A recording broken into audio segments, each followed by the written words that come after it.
کلا انہا تذکرہ،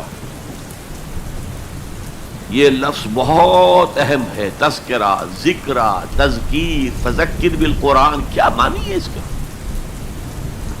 یاد دہانی صحیح ترین ترجمہ ہے، یاد دہانی. ایک ہے کسی کو کچھ سکھانا، نئی بات سکھانا، ایک ہے یاد دہانی. اسے ایک چیز معلوم تھی، کوئی بھول گیا، یاد کرانا. جیسے آپ کے کسی دوست نے آپ کو بہت قیمتی قلم دیا تھا، آپ نے اسے بہت سنبھال کر اپنے ٹرنک میں رکھ دیا. اب سال ہا سال ہو گئے، نہ دوست سے ملاقات، نہ وہ یاد. اچانک آپ نے کسی روز ٹرنک کھولا اور وہ قلم آ گیا، تو آپ کو دوست یاد آ جائے گا کہ نہیں؟ اسی لیے قرآن آفاق و انفس کے لیے آیات کہتا ہے. ہم اپنی آیات دکھائیں گے تمہیں، نشانی جس کو دیکھ کر تم ہمیں پہچانو گے. اور تذکرہ کا مطلب کیا ہے؟ پوٹینشلی ایمان ہر انسان کے دل میں موجود ہے. یہ جو روح جو ہمارے قلب کی مسکن مکین ہے، اس میں اللہ کی معرفت بھی ہے، اللہ کی محبت بھی.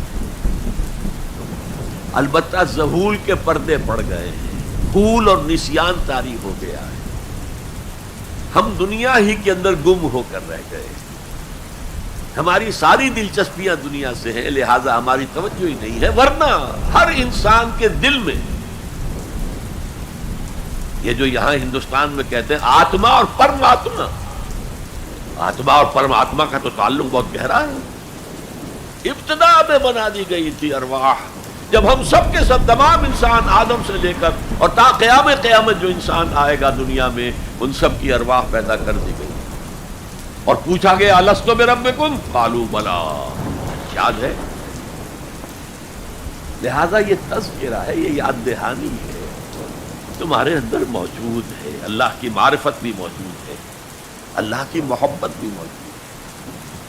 لیکن کلا بل ران علی قلوبہم ما کانوا یعملون، ان کے دلوں پر زنگ آ گیا ہے اب ان کے اعمال کی وجہ سے.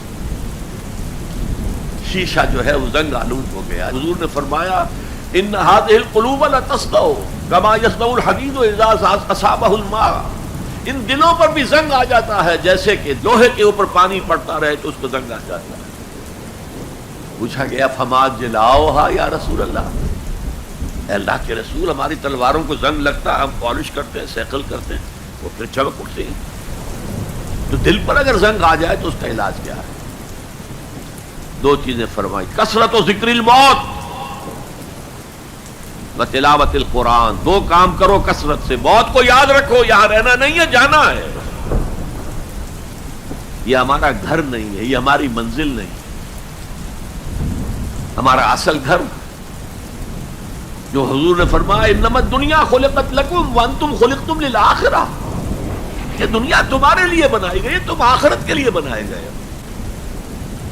اسی لیے حضور نے فرمایا کن فی الدنیا کانک غریب وعابر السبیل،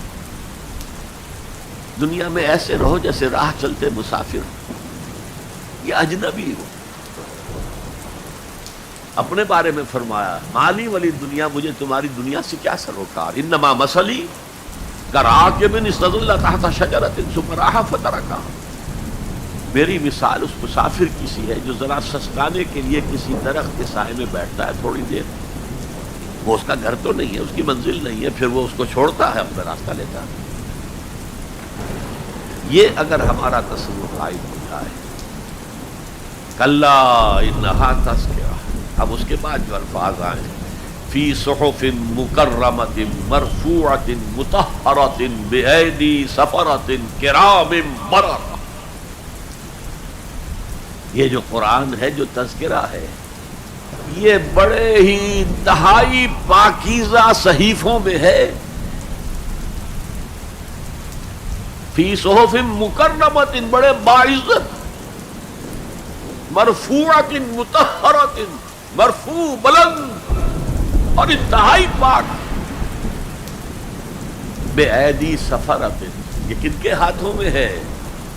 لکھنے والے وہ فرشتے.